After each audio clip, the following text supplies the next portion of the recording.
Assalamualaikum warahmatullahi wabarakatuh. My name is Muhammad Aditya Rahmat from S1 Accounting D 2017 study program. I want to present my presentation about thesis research proposal. The title is The Influence of Profession Ethics, Professionalism, and Leadership Style on the Performance of Government Internal Auditors. Chapter 1 consists of background, problem formulation, research objectives, research benefits. Chapter 2 consists of supporting theories, theoretical framework, and hypothesis development. Chapter 3 consists of research time and place, research design, population sample, instrument development, and data analysis technique. Chapter 1 Introduction. Background. In recent years, public demand for implementation of transparency and accountability have increased in order to create good corporate governance. There is a phenomenon related to the performance of auditors that occurs in Indonesia, which causes an increase in cases of corruption, collusion, and nepotism in the community, both in the government and private sectors. Auditors who work for the Indonesian government are divided into two parts, namely an internal auditors who carry out supervision and control over state and regional finance, and external auditors who conduct audits of the management and financial responsibilities and central and regional governments. Government internal auditors, which are within the Central Financial and Development Supervisory Agency or BPKP, and representative office of every province in Indonesia, and internal auditors in all parts of the Indonesia governments, both central and regional, state institution, state-owned enterprise or BUMN, and regional-owned enterprise or BUMD. The government's external auditors are in the Indonesian government organization, namely the Supreme Audit Agency or BPK, which is located at the center and representative office of each province in Indonesia. Cases involving the performance of the government's internal auditor, namely an audit conducted by the APAP of the Regional Police General Supervision Inspectorate, where there is still many audit findings that are not detected by APAP as an internal auditor, but are found by an external auditor, namely BPK. Problem formulation. Number 1, does profession ethics affect the performance of government internal auditors? Number 2, does professionalism affect the performance of government internal auditors? Number 3, does leadership style affect the performance of government internal auditors? Research objectives. Number 1, to determine the effect of profession ethics on the performance of government internal auditors. Number 2, to determine the effect of professionalism on the performance of government internal auditors. Number 3, to determine the effect of leadership style on the performance of government internal auditors. Research benefits. Number 1, theoretical benefits. The result of the research are expected to support agency theory, namely the relationship between agents and principal. Then it is also expected to support attribution theory, where there is an explanation of behavior related to the characteristics and attitudes of auditor in carrying out audit tasks. Number 2, practical benefits.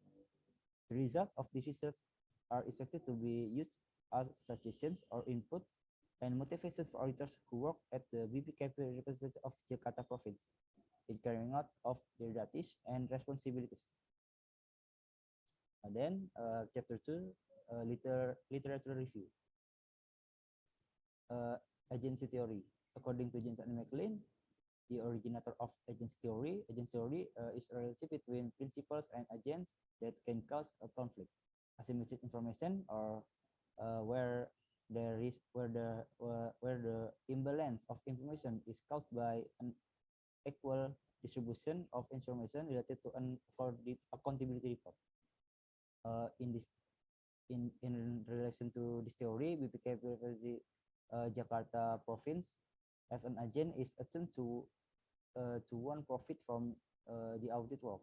The audit work is completed according to the planned time, with the leadership style of the BPKP representative of Jakarta province, which is carried out the internal auditor, while the internal auditor, as the party responsible for independence, are assumed receive income in accordance with the professional service that has been carried out, and their profession ethics to be able to produce good performance and support good governance in accordance with the expectation of the community as principle.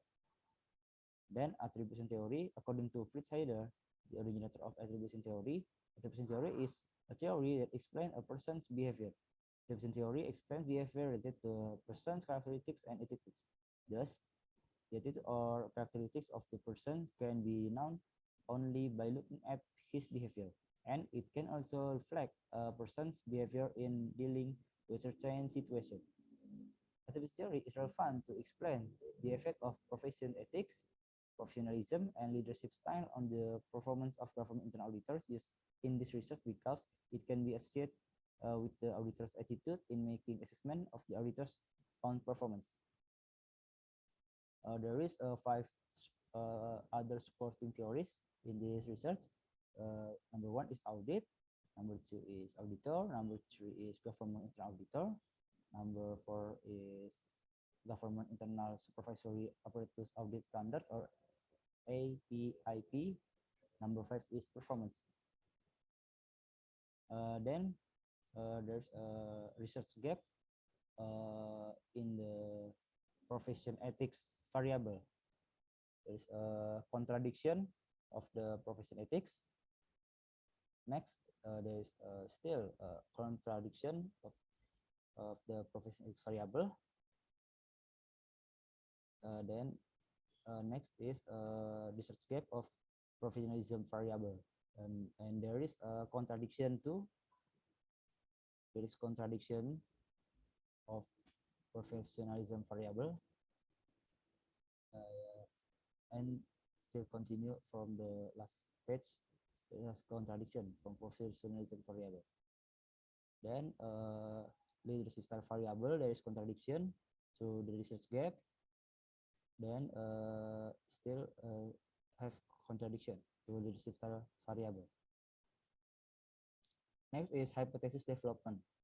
Following is model framework, namely profession ethics has a positive effect on the performance of government internal auditors, or called H1.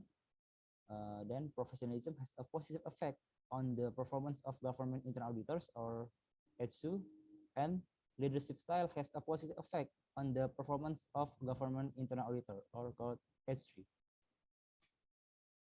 Then chapter 3, research methodology. There is five research methodology. Number one is research time. Number two is research place.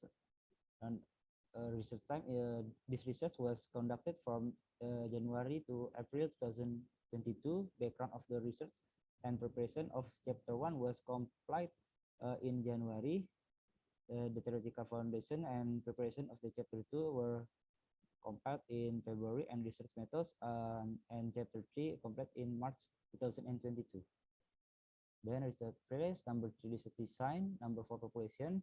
Population in this research were 8 middle auditor as coordinator of supervision of functional position group,